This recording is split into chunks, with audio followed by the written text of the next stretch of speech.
people, if you never know today, who are and well, here we go. Today, ladies and gentlemen, I'm going to tell you about spousal requirements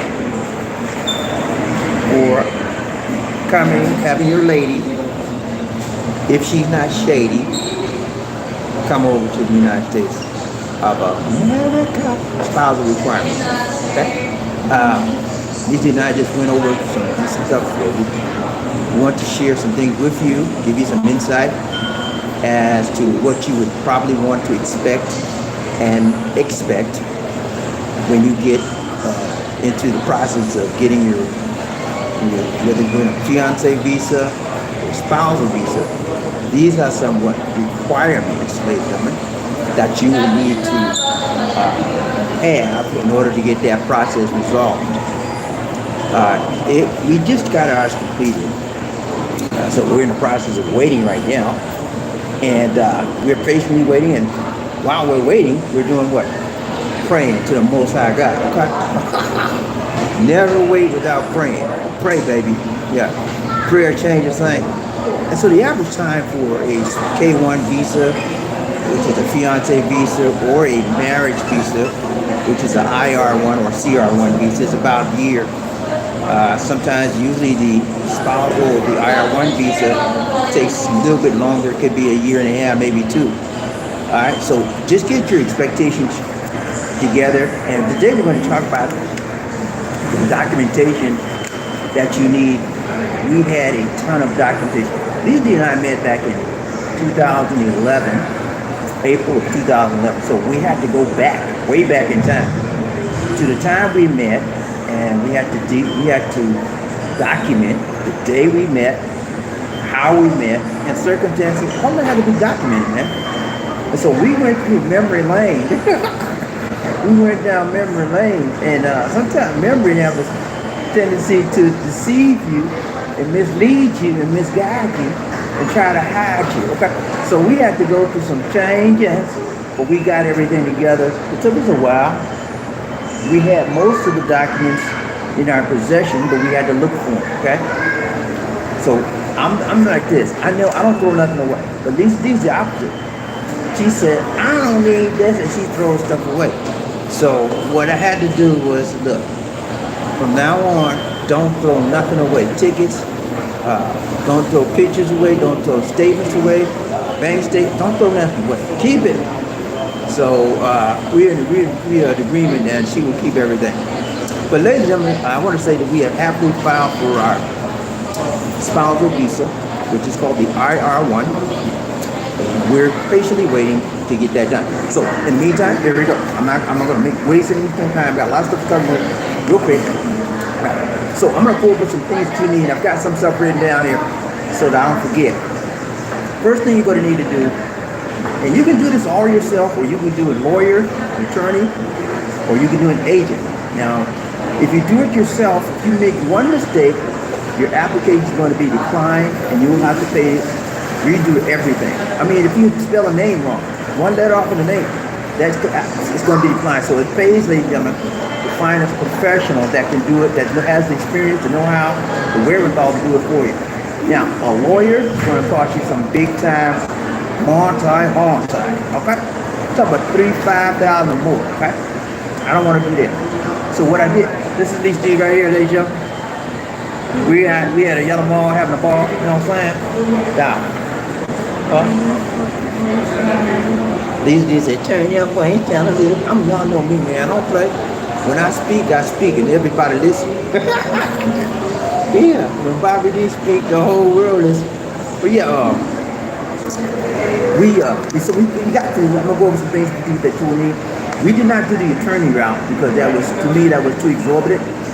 And we did. Next thing is an agent. You can do it yourself, agent or an attorney. You chose the agent. And when you get an agent, the agent does this. They tell you exactly what you need to get for them to file it for you. Okay? All the paperwork, pictures of the documents, all of that stuff needed, they tell you. They'll send you a list. You get all the stuff and you send it to the agent, and the agent then files it. You pay the agent a slight fee. It won't be as much as an attorney. And it won't, so you just got to get it together. Okay? The agent I chose has 100% success rate. So we'll see. Okay, I don't know. That's what they told me. That's what they told me. So we'll see. All right, number one. First document you want to have that you will need to fill out is called the Form DS-260. Form DS-260. That's a government form. Whether you want a spousal visa, when you want a K-1 visa, that's just letting them know that you're an American citizen. You want to you have a spouse or protected potential person to be your spouse that you want to send to USA, your sponsor. That's all that form does. Number two, if you're going to do a marriage visa, there's two types of marriage visa. The first one is called the CR1. The second one is called the IR1. Okay, let's talk about the CR1. CR1 is conditional resident visa.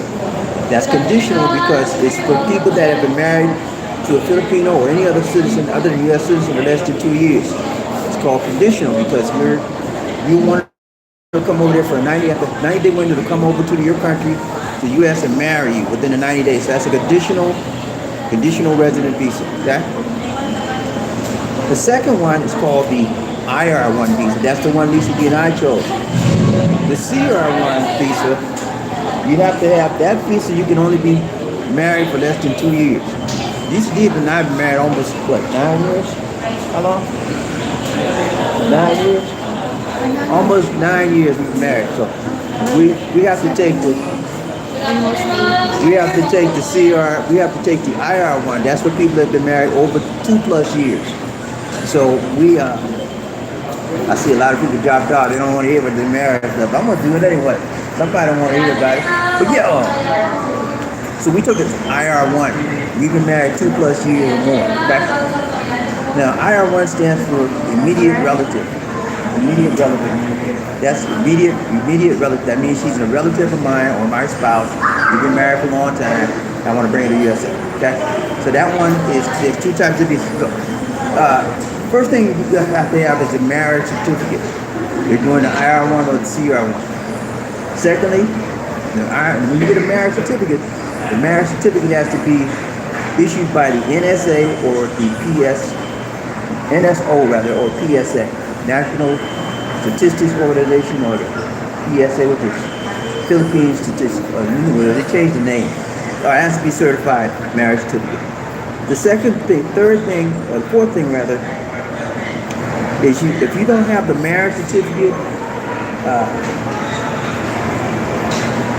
the next thing you have to have is a birth certificate. Okay, you have certified copies of it. Next thing you'll need is a passport. You need copies of your passport from the front of the passport to the back of the passport, all pages. Do not skip a page. It has to be copied, and it can't be scanned in or faxed in. It has to be copied, all pages. Okay. The next thing we'll need is I told you about the birth certificate. If you have children involved, you'll have to have the copies for children as well. Birth certificate, etc. Next thing you'll need is a police clearance, NSO, clearance certificate. Next thing you'll need is a medical exam. You will get that not when you submit the paperwork, but when they tell you that your application has been approved, then the United States Immigration will send you a letter or email indicating you've been approved. The application has been approved, and you have to go for a medical exam. Okay, so you go to the medical exam. Once the medical exam is passed, then you're officially approved, and they'll send you a date to departure. All right. Some other things you will need is affidavit of support. If you're the sponsor, you're the United States citizen trying to sponsor your woman over to the USA, you'll need an affidavit showing that you will take care of that person financially. Then the next thing you'll need is called evidence of financial support.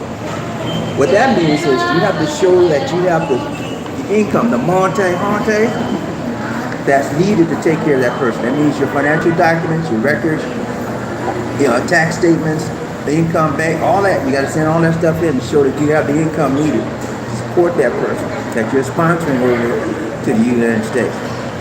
The next thing you'll need is 2 passport size photos. Okay, so you need to go to a professional photographer and get 2 passport size photos. They don't cost that much. I think I paid like 180 pesos for 2 photos, and you have to get 2 for you and 2 for your person you're sponsoring. The next one you'll need is evidence of a genuine marriage relationship. Evidence of a genuine marriage relationship.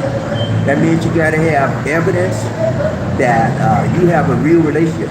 That means photos. That means email correspondence, chat correspondence, some evidence of support, Western Union, a statement, all kind of stuff like that. If you bought anything, keep document. I tell everybody, document. Because if you don't show evidence that you have a real, genuine relationship, they think you're phony baloney, and you will not get approved. Okay, that's what took us the longest. We had to find out. We had to go back to 2011 and look for email correspondence, all kind of stuff to show that we had a basic relationship, genuine relationship, beginning from 2011 on up to 2023. I'm telling you, man, it took some time. Okay, it took some time, baby. But we did it, with the help of the Lord. All right, so.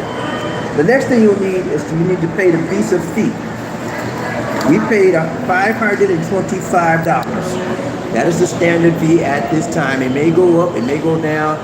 I don't know. But that's what we paid. That's what's required right now. So you have to send in a check, or you can do it on a credit card. Just send it in, and they'll debit that credit card, or they'll cash that check. Okay. Next thing you want to do is you have to be prepared for when they approve when they say they have received your application and approved to go further, you have to be prepared for the medical exam, and there's a whole lot of stuff that's another video. I'll get to that later. They're getting ready to do a show in this mall. They're getting too loud in here, so I had to let that go. But those are the basics. If you need more information, guys, email me and let me know whatever else I can need to clarify for you. I'll be happy to do so. Okay, guys, I gotta go. These y'all can't hear me, it's too loud. That's it for now. This is Bobby. Take care. God bless. Peace.